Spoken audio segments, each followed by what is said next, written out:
Hey guys! Hi guys!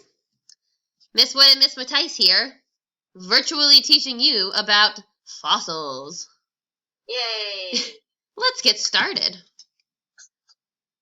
Okay, well you guys have layers of time. You have a game coming up, but remember in class the other day we did talk about fossils, the preserved remains and traces of living things. They're usually found in what type of rock? Miss Wood, what type of rock are they found in? Igneous?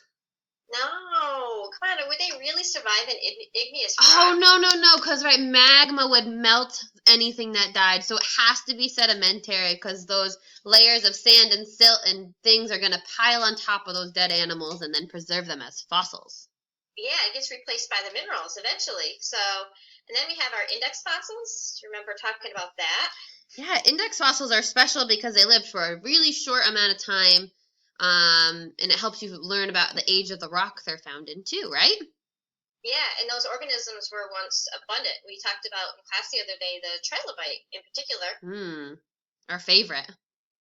Yeah, it is my favorite. Wait till they see that video. I can't wait. Me too. Unfortunately, I won't be able to see their faces towards the end of it this year, but hey, they'll get to see it. Yeah, stay tuned, guys. It's a great video.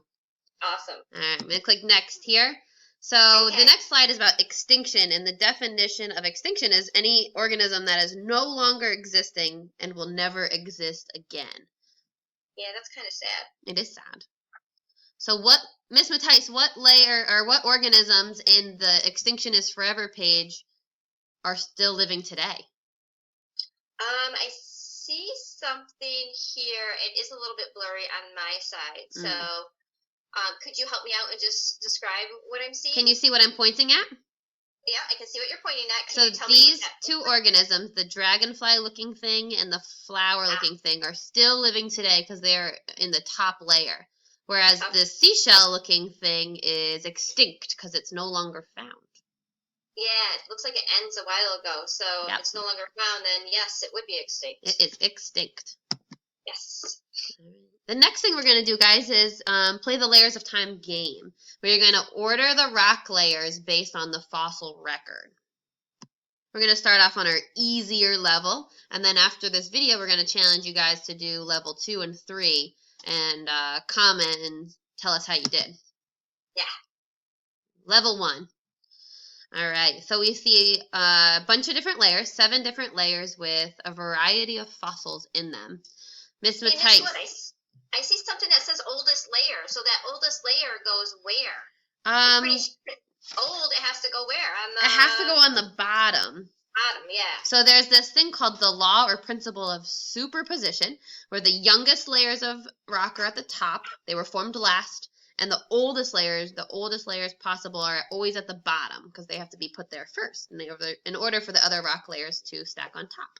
So we're going to drag that oldest layer all the way to the bottom, and that's going to stay there. Yes, and that's going to set us up so we can then organize all the fossils on top, because remember from the previous screen, anything that is extinct is no longer here today, so that would not be on top. Correct. So if we hover over it, that is called an ammonite. It is a animal that has this nice, cool-looking shell on it.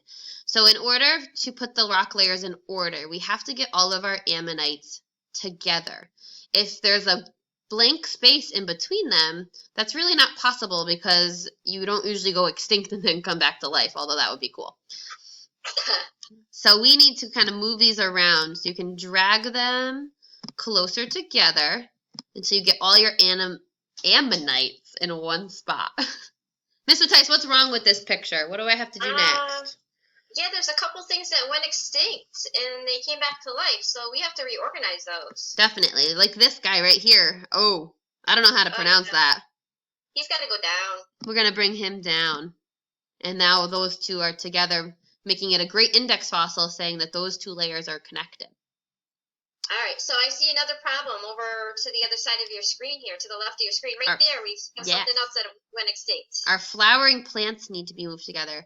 Luckily, our ichthyosaur matched up nicely in layers, but we need to kind of rearrange it so that the ichthyosaurs are still together and the flowering plants are now still together. Yes. So we can learn a couple things about fossils from this diagram. first, the law of superposition states that the oldest layer is at the top, the youngest layer is at the top. Did I say that backwards? I think I did. The oldest layer is at the bottom, and the youngest layer is at the top. I think we talked about the top. The top was mentioned twice, but that's okay. Yeah. Oldest, bottom, newest on top. We have a really cool song we're going to play for you guys, or give you guys to play, and it'll help you remember that. Perfect. Look forward to it. So this makes sense because we have Homo sapiens, which are humans, and flowering plants in the most recent layer of rock, which makes sense because those things are still around today. Yes. But our dinosaurs are not, so we expect those to be extinct. Miss Matisse, are there any other vocab words you think we should mention? Yeah, I do want to talk. So you talked about the law of superposition. We have the relative age of something. So the relative age is the age of rock compared with the age of other rocks. So again, that would fall into kind of the same category where the older rock is on the bottom and the younger is on top. So that's another vocab word is relative age. Yeah, and they use the fossils, right, to figure out the relative age? Yes, yes. Too helps them figure out the age of the rock itself. Absolutely. Awesome. Okay. What else do we want to talk about? We know about the fossil record a little bit. We talked briefly on it before we left school. But that shows how those groups of organisms have evolved and changed over time. Okay? And if you think about it, we've become more and more complex over time, right? So think about, our ancestors, and then we're thinking about back to, how we built tools, and just think of it today, how advanced we've become. I can tell you when I was younger, I couldn't do video calling or anything. So look at that. Look at that amazingness. All right, guys. So we're going to challenge you to click start again on your screen when you're doing the layers of time, and try out level 2 and level 3 and see if you can put the rock layers and fossils in order from youngest to oldest. Yes. Good luck. Good luck.